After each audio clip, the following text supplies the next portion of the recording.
بسم اللہ الرحمن الرحیم۔ اسلامک کنورسیشن میں خوش آمدید۔ آج ہم آپ کو ایک ایسی داستان سنانے جا رہے ہیں جو سونے اور چاندی سے چمکتی ہے مگر انجام اندھیروں میں ڈوب جاتا ہے۔ یہ ہے قارون کا قصہ، جو مال و دولت کے نشے میں مست تھا لیکن اپنے انجام سے بے خبر۔ آئیے اس کہانی میں جھانکیں اور دیکھیں کہ دولت کی ہوس انسان کو کس طرح بربادی کے دہانے پر لے جاتی ہے۔ یہ بنی اسرائیل کا دور تھا۔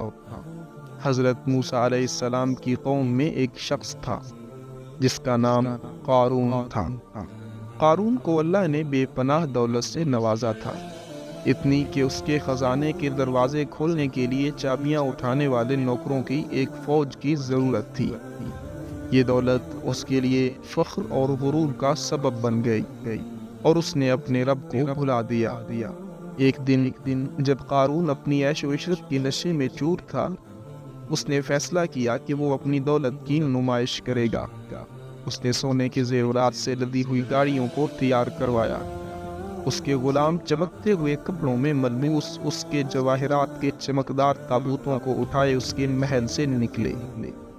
قارون اپنے خزانے کے ساتھ جب شہر کی گلیوں میں نکلا تو لوگ حیرت زدہ ہو گئے۔ سونے کی چمک نے ان کی آنکھوں کو خیرہ کر دیا اور بہت سے لوگوں نے حسرت سے کہا، کاش ہمارے پاس بھی قارون کی طرح دولت ہوتی، وہ تو بہت خوش نصیب ہے۔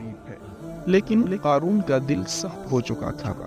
وہ لوگوں کی حسرت اور خواہشات کو دیکھ کر مسکرایا اور غرور سے کہا، یہ سب میری محنت کا نتیجہ ہے، یہ سب میں نے خود حاصل کیا ہے۔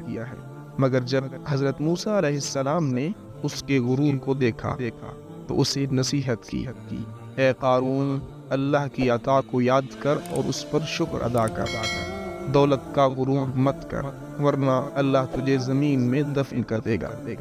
قارون نے اس نصیحت کو سنی انسنی کر دیا اور اپنی دولت پر مزید فخر کرنے لگا۔ لیکن اس دن کے بعد عجیب واقعات ہونے لگے۔ قارون کے خزانے سے دولت کم ہونے لگی، لیکن وہ یہ بات ماننے کے لیے تیار نہ تھا کہ یہ اللہ کی طرف سے تنبیہ ہے۔ آخرکار اللہ کا عذاب نازل ہوا۔ ایک دن قارون اپنے محل میں بیٹھا اپنی دولت کی گنتی کر رہا تھا کہ اچانک زمین لرز اٹھی۔ اس کے محل کے ستون ٹوٹنے لگے، دیواریں دراڑوں سے بھر گئیں۔ قارون نے بھاگنے کی کوشش کی لیکن زمین نے اس کے قدموں کو جکڑ لیا۔ وہ چیخا، مدد کے لیے پکارا، لیکن کوئی بھی اس کی مدد کو نہ آیا۔